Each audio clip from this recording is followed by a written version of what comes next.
아이템 소싱 할 때 키워드를 먼저 찾아서 소싱을 하려면 우선적으로 두 가지로 나누어서 생각해야 합니다.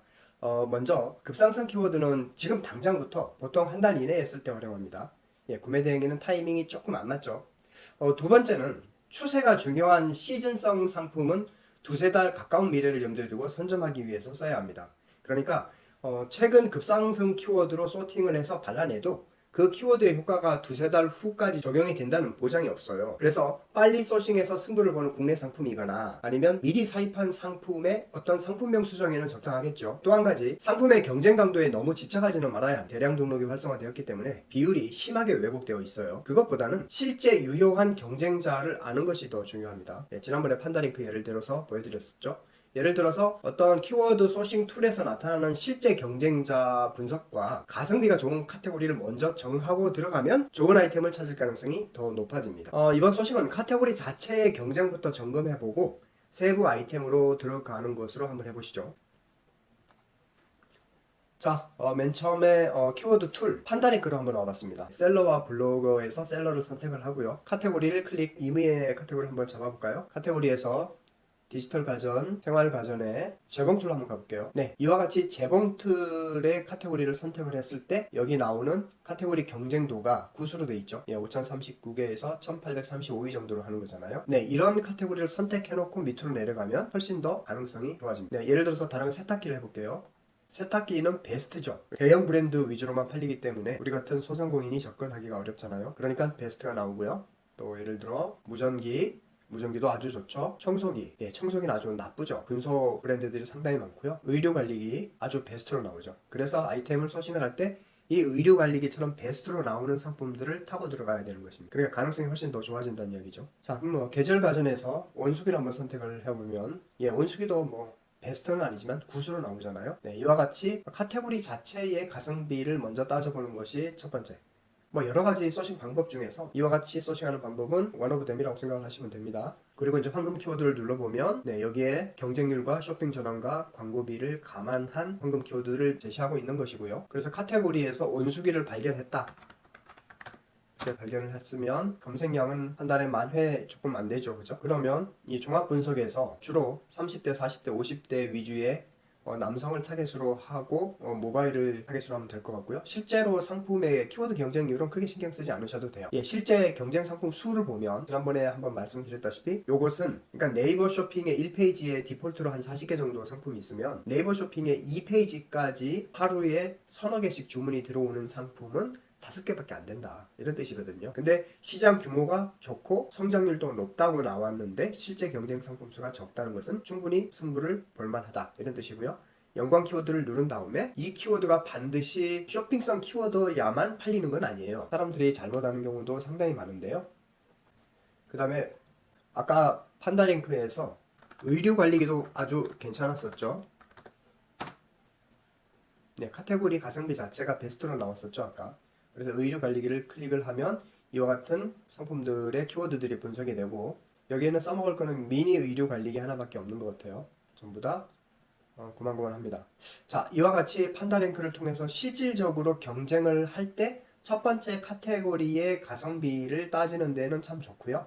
또 하나는 어떤 검색 결과가 나왔을 때 실제 경쟁 상품 수를 보는데도 좋고, 내가 이 아이템을 소싱을 했을 때 시장 규모가 어떨지, 앞으로 성장률이 어떨지도 판단해보는, 사전에 판단해볼 때 상당히 좋은 인사이트를 제공한다고 보시면 될 것 같습니다.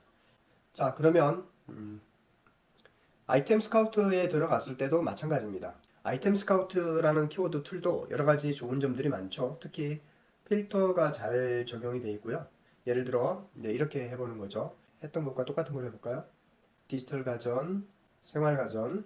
그래서 3차 분류, 4차 분류까지 쭉 하지 않으셔도 아이템을 발굴하는 데는 2단계까지만 카테고리를 선택을 한 상태에서 여기에서 주제별 키워드를 클릭을 합니다. 그리고 난 다음에 여기 주제 추가하기를 눌러주세요. 네, 그러면 여기에 키워드들이 쭉 나오잖아요. 여기에서 급 하락 키워드, 그러니까 쭉 한 달 전에 대비해서 이 키워드를 쓰면 안 될 키워드들을 먼저 한번 저장을 한번 해보는 거죠. 네, 그러면 이와 같은 키워드들이 쭉 나오잖아요. 네, 그럼 이 키워드들을 다운을 받습니다. 네, 그럼 여기 키워드들 적어도 이 키워드들은 우리한테 익숙한 키워드라도 점점 시간이 지난 달에 비해서 갑자기 검색률이 떨어지는 키워드들이잖아요. 물론 뭐 계절적인 요인도 있고 생활 패턴에 따른 것도 있고 매스컴에서 다루는 빈도가 달라서 그럴 수도 있고 여러 가지 원인이 있지만 어쨌든 우리가 쓰기 쉬운 예를 들어 유리문 도어락, 뭐 코드 제로 청소기, 접이식 세탁기 뭐 이런 키워드들은 굉장히 쓰고 싶은 그런 키워드들이지만 이런 키워드를 안 쓰는 것을 추천한다. 이런 뜻이죠. 그래서 여기서 필터를 걸고 이 쇼핑성 지수가 높다고 해서 정보성 지수는 배제해야 된다. 이런 뜻은 아니에요. 예. 우리가 블로그 소싱도 하고 카페 소싱도 다 하잖아요. 그렇지만 아무래도 물건을 사고 팔기 위해서 검색하는 키워드가 빈도가 덜할 뿐이지 키워드의 가치가 훼손되는 것은 아닙니다. 키워드 검색량이 급하락하는 이 키워드들은 가급적이면 일단 후순위로 미루자 이런 뜻이죠. 이번에는 주제 추가하기 필터를 통해서 한 달 전에 없던 것을 빼버리고 이제 주간을 선택하고 한 달 전에 없던 그 다음에 한 달 전 대비해서 급상승 키워드들을 체크해서 저장을 합니다. 트렌드 키워드, 주간 트렌드 키워드와 한 달 전에 없던 신규 키워드. 아까 말씀드렸다시피 신규 키워드라는 것은 지금 상품을 올리거나 한 달 내에서 온라인에서 승부를 보려고 하는 아이템은 신규 키워드를 쓸 때 상당히 한 달 전에 없던 키워드 이런 것들 쓰는 게 좋습니다. 그런데 구매 대행처럼 실질적으로 상품을 소싱하는 기간, 배송되는 뭐 한 2주, 그 다음에 프로모션하는 기간까지 합해서 두세 달 후를 내다보는 아이템의 상품명에 쓸 키워드면 그렇게 유효하지 않을 수도 있습니다. 그래서 위탁 상품이나 또는 나의 자체 제작 상품 이런 것을 쓸 때는 수시로 최적화 작업을 하고 키워드를 변경시켜 줄 때 이런 급상승 키워드를 쓰는 게 좋습니다.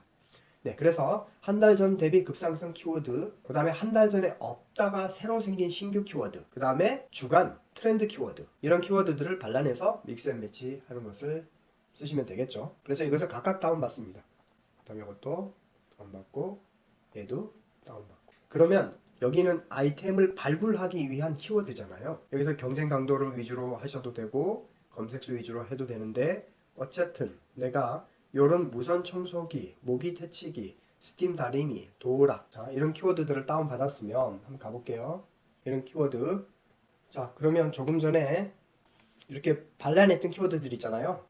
한 달 전에 있었으나 급 하강하고 있는 이 키워드들을 조금 전에 추천했던 이 키워드들 아래로 내려와서 여기다가 붙입니다. 이렇게 단순하게 붙여주죠. 그리고 얘들을 색깔을 씌우고요. 지금 세 가지를 다운받았잖아요. 아이템 스카우트에서 트렌드 키워드, 신규 키워드, 또 급상승 키워드 이 세 가지를 다운받았잖아요. 이 세 가지의 공이 조금 전에 한 달 전에 있다가 사라진 키워드들과 혹시 키워드가 겹치는지를 검증을 해보는 겁니다. 간단하게. 그렇게 해서 겹치는 키워드가 있으면 과감하게 지워버리면 된다. 그러니까 정확하게 단어 어떤 스펠 자체가 똑같아야만 하는 것이 아니라 그 키워드 군이 유사한 키워드들끼리 이 그룹핑이 되면 그 키워드들을 안 쓰면 됩니다. 근데 제가 말을 하니까 길지 사실은 그냥 엑셀 다운 받아가지고 그냥 아래에 붙여놓고 쭉 검색을 해서 중복값 검색을 하면 금방 나옵니다. 예를 들어서 중복값을 지금 한글을 다시 한번 해볼까요? 다른 엑셀 다운 받은 거 예를 들어서 여기에서 사용을 해볼게요. 여기다가 붙여놓고 여기다 올려서 여기서부터 쭉 블록을 씌운 다음에 다운받고 지금 조금 전에 급 하강하는 키워드를 밑에 붙여놓고 이렇게 내려서 블록을 씌운 다음에 조건부 서식에 셀 강조 규칙 중복값을 테스트를 하면 이렇게 겹치는 키워드가 나온다는 뜻입니다. 이렇게. 그럼 미니 세탁기는 트렌드를 쭉 이끌고 왔지만 이제 한 달 사이에 사라진 그런 키워드이기 때문에 이런 키워드를 안 쓰면 된다. 이렇게 테스트를 해봤고요. 지금은 다행히 한 개만 나오지만 사실 중간중간 여러 개의 키워드들이 겹쳐가지고 쭉 나올 때는 그 키워드들을 다시 소트해서 싹 지워버리면 되겠죠. 그래서 키워드 믹스 매치 하는 대상 자체에서 없애버리는 겁니다. 말로 설명하니까 긴데요. 사실은 금방입니다. 자, 그 다음에 이런 인기 키워드들과 주제별 키워드를 보고요. 우리가 항상 아이템을 발굴할 때는 여기 아이템 발굴이잖아요.